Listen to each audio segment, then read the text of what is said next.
Donald Trump gives us a taste of what the election season is going to look like as it continues to heat up. We've noticed that there's a little bit of a double standard here. Trump seems to be being prosecuted here out of two different jurisdictions, what I think is going to be 4 very soon. And other people are entering plea deals for basically nothing. Hunter Biden has a 2 misdemeanor plea deal where the felony charge is going to be dismissed ultimately due to diversion. So as we hear Joe Biden scream and shout about my guns and gun regulation and gun crimes, Hunter Biden literally committed one. He's taking a plea deal for it. So he is getting a sweetheart deal. Meanwhile, Donald Trump is being castigated everywhere he goes. And so as this election heats up and as more and more evidence comes out about the Biden crime family, something very interesting is going to happen. Every time Trump speaks, he's going to have new evidence with which to skewer the Biden political campaign with. And the question is how long is the Biden administration going to endure this? Are they going to throw Joe Biden by the wayside? We've already heard him talking a lot about how amazing Kamala is and the vice president and a lot of this language recently as Joe continues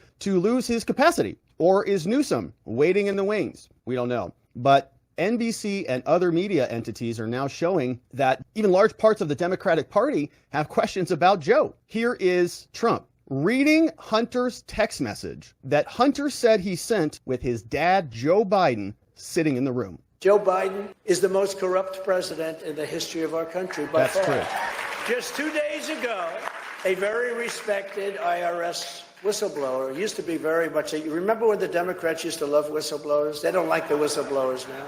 Revealed that Crooked Joe sat in a room while his son Hunter messaged a Chinese Communist Party official and said to this Chinese party official, I quote, I am sitting here with my father, and we would like to understand why the commitment made has not been fulfilled. This is cash he's talking about. Yeah.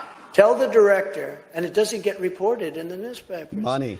Tell the director that I would like to resolve this now before it gets out of hand. And now means right now. It means tonight. You believe this? I didn't know he was that tough. Yeah, he's tough. And if I get a call or a text from anyone involved in this other than you, Zhang or the chairman, I will make certain that between the man sitting next to me, my father, right next to me, Pop, hi Pop, and every person he knows, you will regret not following my direction. Now, can you imagine the newspapers not reporting this? Not a word of it in any of them, a mainstream. I'm sitting here waiting for the call, he said, with my father. I'm sitting here with my father waiting for the call. In other words, send us money.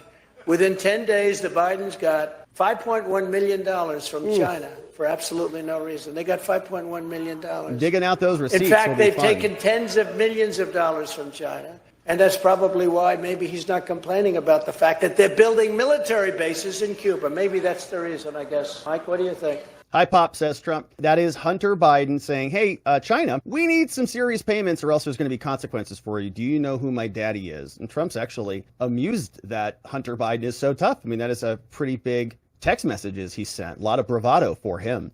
But while that goes without any real serious review from our Department of Justice, the same DOJ, the same FBI, the same Homeland Security, all the people who tell us day after day, there's only one standard of law and it's applied equally to everybody in America. No, not really. Trump is being prosecuted for library book crimes that were much less serious than anything Hillary Clinton did, or Joe Biden did, by the way.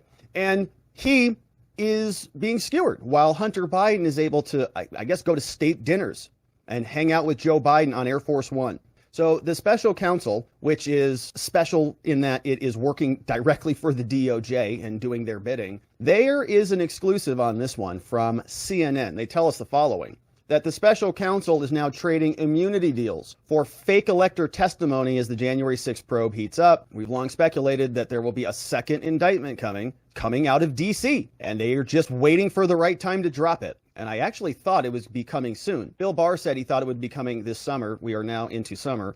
So we'll see if it comes soon, and it makes a lot of sense for them to drop it right on the back of this continuous drip, drip, drip of bad Biden news. Special counsel, according to CNN, Jack Smith has compelled at least 2 Republican fake electors to testify to a federal grand jury in recent weeks by giving them limited immunity, part of a current push by federal prosecutors to swiftly nail down evidence in the sprawling criminal investigation into 2020 in the efforts to overturn the election, is what they say. The testimony described to CNN by people familiar with the situation comes after a year of relative dormancy around the fake electors portion of this investigation. The activity could signal that investigators are nearing at least some charging decision in parts of the 2020 election probe. It also comes just as the special counsel's office filed charges against former President Trump. Prosecutors initially obtained documents and interviews last spring from many Republicans who signed the false certificates to the federal government, asserting that they were the rightful electors for Trump in 7 battleground states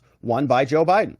Prosecutors have played hardball with some of the witnesses in recent weeks, refusing to grant extensions to a grand jury and demanding they comply before the end of the month. In situations where prosecutors have given witness immunity, the special counsel's office arrived at the courthouse in Washington ready to compel their testimony after they indicated they would decline under the Fifth Amendment rights. So it's always amazing that CNN, where do these leaks keep coming from? They just keep coming out of everywhere. Remember that there was a protective order issued in the Florida case that involves Trump, that if he leaks anything, if he even so much as takes his notes out of the attorney's office, he's in violation of that protective order. He can't talk to the media. He can't do anything. But CNN and Washington Post and New York Times, they keep leaking this stuff. And it is rotten for them to do it. It's an unfair advantage. They get to craft the narrative so that their side wins. And if Trump does anything even remotely close to this, he gets held in contempt of court. At least half a dozen witnesses have testified before the federal grand jury in Washington over 4 days, with many of the sessions focused on the fake electors plot. So we're probably going to see all of that. We're going to see all of these different signatures and different people who might come in and say, no, they actually literally were trying to fraudulently fabricate alternative electoral documents. And that will be another defrauding charge. The numbers, profile of witnesses, and prosecutor tactics suggest the probe is picking up its pace, and they're getting familiar with more of this. Lawyers are responding in turn, and so you can see things are escalating pretty quickly. And I got to imagine it happens soon. They want to get these trials done before the election because they want to prosecute him and put him in custody or orchestrate a deal with him, saying he'll give you a very beneficial plea deal as long as you promise never to run for president again. Go sit aside.